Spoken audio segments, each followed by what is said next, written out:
This is our Hidden Killers half year in review with True Crime Today. A look back at some of the most compelling conversations about the biggest cases we're following for you right here over the last 6 months and first half of 2024. Here's another one of those conversations. This is the Hidden Killers podcast with Tony Brueski. Featuring defense attorney, Hidden Killers daily contributor, and host of the Defense Diaries podcast, Bob Motta. Richard Allen's trial getting closer and closer. We'll see if it takes place or if there's some sort of continuance. Who knows at this point? Anything is possible. Joining me to discuss, Bob Motta, defense attorney, host of the podcast Defense Diaries. The motion to suppress is the big thing right now. Allen's attorneys filing that motion to suppress the recorded police interrogation where basically he confesses. However, it's a very edited police interrogation or missing pieces of it. I'm going to say edited because that just seems to be what they like to do there in Delphi, is take little pieces here and there and only have this piece or that.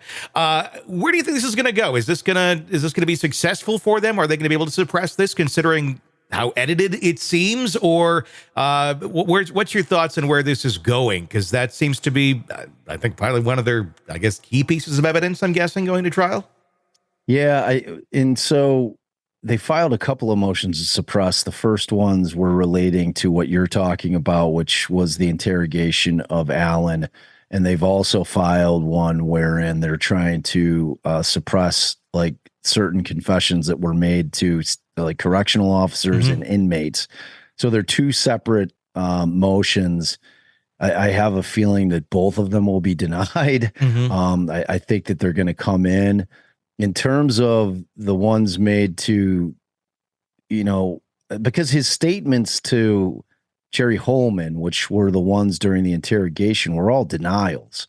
Like when I read kind of the inserts of the transcript of that interrogation that was contained in the motion, I'm like, what are they trying to suppress? I mean, Allen was very adamant that he didn't do it, that he wasn't the guy, that he's not going to be a patsy or a fall guy for somebody on this thing, that it's bullshit. It's not his bullet, that, and it's like, and it's just a back and forth between somebody who's accusing him of being a killer and him denying it completely. So there, I don't know exactly what they were trying to suppress. I have a feeling that it may have been the defense wanted that getting out to the public so the public could see that from the moment that Rick Allen was taken into custody, that he was absolutely denying any involvement with this adamantly, which he is in those little excerpts. When you switch over and you're talking about the statements to, these COs and these inmates that they had watching him, which is something that they do. They call them companions, inmate companions that are assigned to watch people that are on suicide watch. They stand outside. However, these particular inmates were all armed with pads of paper and pens to take notes, which is unusual. So they're writing down everything Allen's saying. Clearly they're trying to work him. So, the argument there is that he's being kept in, solitary 23 hours a day, that he's eating his own feces, that he's completely in a psychotic state at that point. And then he's making these rambling confessions, some of which we saw, and that they were things that don't add up to what we know that the crime scene is, talking about how he shot one of the girls in the back and how he sexually assaulted one of the girls. And we know that those things are not factually accurate.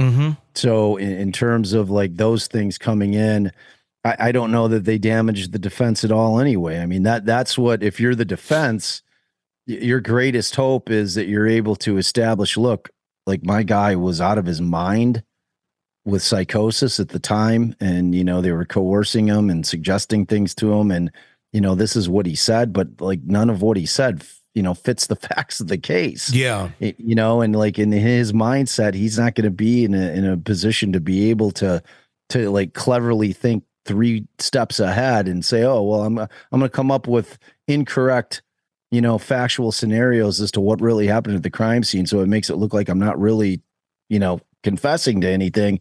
Like I think that those are helpful, frankly. So again, from both the state and the defense side of cases, not just Delphi, but like every case, I mean, there's a massive game of chess that's being played. And in terms of getting things out to the public so that it gets reported to the press, so it then theoretically can make it to the jury pool in order to try to kind of soften blows of things that may be out there. And like everyone's been talking about these confessions for a long time. Everyone knows that Alan made some kind of statements to his wife and his mother about being involved in these killings. And this could be, because the defense has no illusions that Gull is going to grant either of these motions. Sure.